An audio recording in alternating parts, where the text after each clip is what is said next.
Like many other front-end frameworks, Aura also supports iteration or loops. In order to iterate over a list or a collection of items, you need to use Aura::iteration component. And this component accepts an items attribute where you can use your list attribute or you can directly supply your collection of items. Then you need to define a local variable inside where attribute, and you are going to use this local variable to actually display that item. One thing to notice here is like when you are accessing this local variable, you are not using the value provider here. You directly use your exclamatory mark and your variable name. So here in this loop, it's going to print 5 div elements where the first element will say current item is 1, then 2, then 3, 4 and 5. So now we'll go back to our VS Code and we'll make some changes to our board component. In our board component, we are having these tiles, and these tiles are coming from the Lightning Layout item components that we have, right? But this is not the best way to achieve this functionality because we are not always going to have 7 layout items. These items will vary based on the game mode that we'll select. So if you are in easy mode, then we need to have 3 by 3 tiles. That means in total 9 tiles. But if we have hard mode, then we need to have 6 by 6 tiles. That means 36 layout items. So the best way to do it is to create a list of words that we are already doing in our words list, and then iterate over this list and construct these layout items. So first I'll start with my game mode. I'm going to create another attribute in my board component. And let's name this attribute as mode. This should be of string type. And we are going to give it a default value as maybe easy. Now this game mode will decide how many words do we need. So I'll again go to my init handler to do this computation. The reason I'm doing all these tasks inside my init handler is because it's always guaranteed that this event will be fired by the framework and will always have it executed before our component renders. So the init event is widely used to perform these initialization tasks or anything that you want to do before your component renders. So let's go to our doInit method inside our controller file. And here the first thing that I'll do is to read this component's value because I want to know in which mode we are playing. Although by default we are selecting it easy, but in future we can change it to anything else as well. Maybe we can have a medium value or hard value as well. So let's read this attribute's value. And we are going to use our get method from component variable. So it will be like v.mode, which is the attribute name. Now based on this game mode, we need to find out how many words do we need, right? So let's have a if condition, and it will be like if game mode is not equals to null. So in JavaScript, you do not have to write game mode is not equals to null. There is a simpler way to do it. If you remove this is not equals to null, then JavaScript will smartly check if this game mode is not equals to null. So first we are going to check if this game mode is not equals to null. Then we are going to check if game mode is triple equals to hard.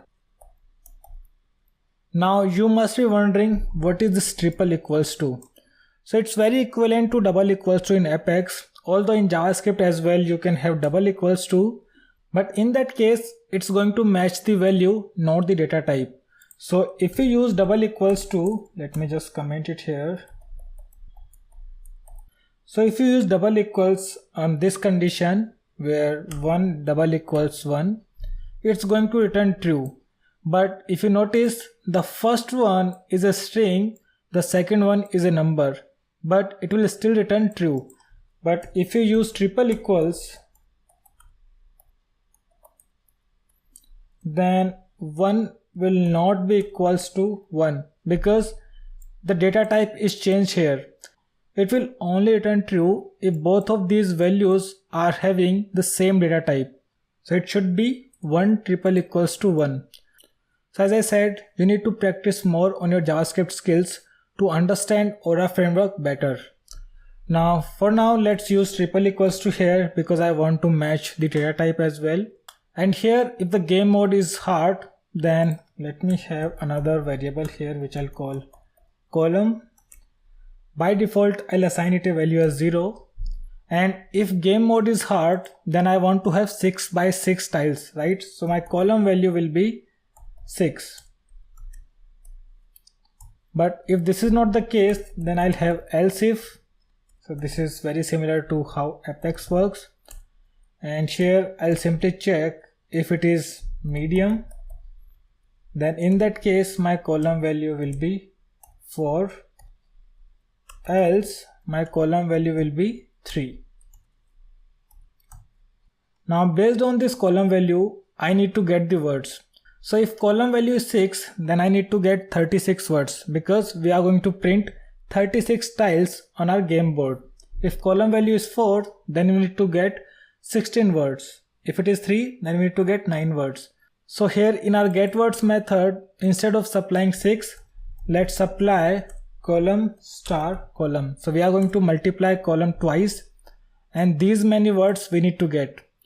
So if column value is 6, then we need to get 6 multiplied by 6 or 36 words. And now once we have our words list, we can use our Aura iteration tag to generate these lightning layout items.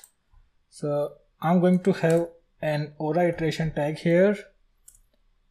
Here in place of items, I'm going to use my list attribute, which is words.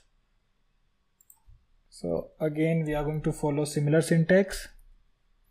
Let's name our local variable as word, and then we can copy one of the layout item and paste within this Aura iteration. Now instead of using 1 here, I'm going to print the value of this word. So make sure that you do not use your value provider here. You can directly use your variable this way. Now we can remove the rest of layout items because based on this words list, we are going to construct all these layout items. So let's save this code and then deploy it. Let's refresh our page. So here we have our 9 by 9 tiles and we have all our 9 words here, and the word that we need to find is pleasant. If you change the default value of our game mode, maybe let's change it to hard this time, and then let's deploy it back. This time we should see 36 words or 36 tiles. So here now we see 36 words, but this is not the way we want to see our words. We want them to be in 6 by 6 tiles, but here what we are seeing is 3 by 12 tiles. So we need to fix that, and this is all happening because of this size attribute that we are giving here. So we need to dynamically give this size attribute based on our game mode. So in our init method, when we are getting the game mode and deciding our columns, we also need to get the block width or this size here. So I'm going to have one more variable, let's call it block size, and this block size will always be equals to 12 by the number of columns. So if number of columns are 6, then the block size will be 2, because remember the Aura framework divides your horizontal space in 12 grids. So the best way to get the block size is by dividing 12 by the number of columns, and then we can store this block size in some attribute here. So let's create one more attribute. Let's call it block size, and this should be of type integer, and let's give it a private access, and that's it. Now we need to set the value of this block size attribute. So we are going to use component.set v.block size and then block size value. Let me add a comment here.